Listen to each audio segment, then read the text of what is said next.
Unfortunately for the Boston Celtics, who lost last night against the New York Knicks, going down 3-1 in that second round Eastern Conference series, it looks like they may have lost a lot more in the waning minutes of that game because Jayson Tatum, their superstar, and the Celtics coming off an NBA championship, he went down, and it looks like not only are they going to be without Jayson Tatum for the remainder of the postseason, but probably for the foreseeable future because, yes, as so many people had theorized after seeing the injury, after seeing him go down, it was a ruptured Achilles, and the news was confirmed today. Breaking, Boston Celtics All-NBA star Jayson Tatum underwent surgery to repair a right torn Achilles tendon. Catastrophic season-ending injury for one of the NBA's young faces and the Celtics with a long rehab awaiting. And this is devastating for the Celtics and for the NBA. You know, they want their top guys, the best players, their all-stars, their all-NBA guys, their finals MVPs. They want these guys to be playing, obviously. And nobody wants to win a series like the New York Knicks may be about to with something like this happening. It happens only a few weeks after Damian Lillard goes down for the Bucks after coming back from injury, after he tears his Achilles tendon as well. But we saw this happen last night. We saw Jayson Tatum go down in a lot of pain, immediately clutch the back of his leg. When you see how it happened, and I'm going to show you the clip in a second, we see how it happened, we see how he reacted afterwards. You didn't need to be a doctor to guess, but obviously they need to do confirmation. That's 100% what it was. Doctors fear the worst for Jayson Tatum and the Celtics with a long recovery ahead. That, again, has now been confirmed. A torn Achilles tendon. He underwent surgery today. But you can see we're going to watch when this happened. And this was a back-and-forth game, highly competitive. And this Knicks-Celtics series, the Knicks have given the Celtics far more than they probably expected. They were down 2-1 going into this game, and, you know, they could not win the game. And obviously, they were down 7 points at this point, 7, 8 points, somewhere around there. If Jayson Tatum's still in the game, maybe it's a different story down the stretch, but unfortunately this happened. Jaylen Brown back in, lost the ball, Anunoby.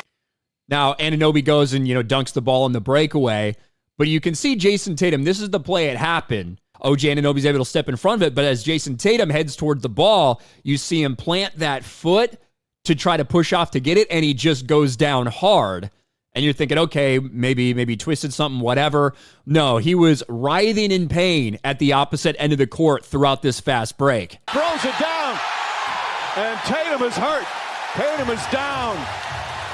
He wants a timeout. Tatum in so much pain.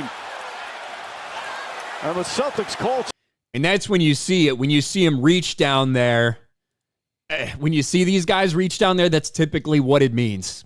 And it does feel... right? A lot of this depends on the high priority athlete, right? If we know this person, if they're a star, if we know their name, if it's Kevin Durant, if it's Klay Thompson, if it's Damian Lillard, if it's Jayson Tatum, those type of injuries are obviously going to stand out to us. Does that mean there's been an increase in Achilles injuries in the NBA over the last several years? It seems small but noticeable. I think I saw a study done a few years ago where they said there was a rise of between 5 to 6% in Achilles injuries, which isn't wild or crazy, but maybe it's just the names that are getting them. And Jayson Tatum, look, it's sad because this is not one of those guys who we've seen so often in the NBA that gets all these rest, all these days off, stuff like that. Jayson Tatum has played more minutes than anybody in the NBA in recent years. He's not one of those guys that gets these like days off like the LeBron James, Kawhi Leonard, all this stuff. In this day and age of the NBA where that's been normalized, that's not Jayson Tatum. And he's always gone out there on the court and, performed fairly well, maybe not as well in crunch time as some Celtics, fans would hope. But this is devastating. He is one of the best players in the NBA. He is the best player on the Celtics team. And now, not only is he out for the rest of the postseason, but he is out probably for all of next year as well. This is just absolutely devastating. You could see him, reminiscent of Paul Pierce, except Jayson Tatum was actually injured, unlike Paul Pierce, when leaving the game. And Jayson Tatum, you can see, distraught right now. You need to see him kind of emotionally. He needed help to get off the floor, was not putting any weight on it. Just a devastating injury. If you're a basketball fan, a Celtics fan, certainly, it's just rough. It sucks.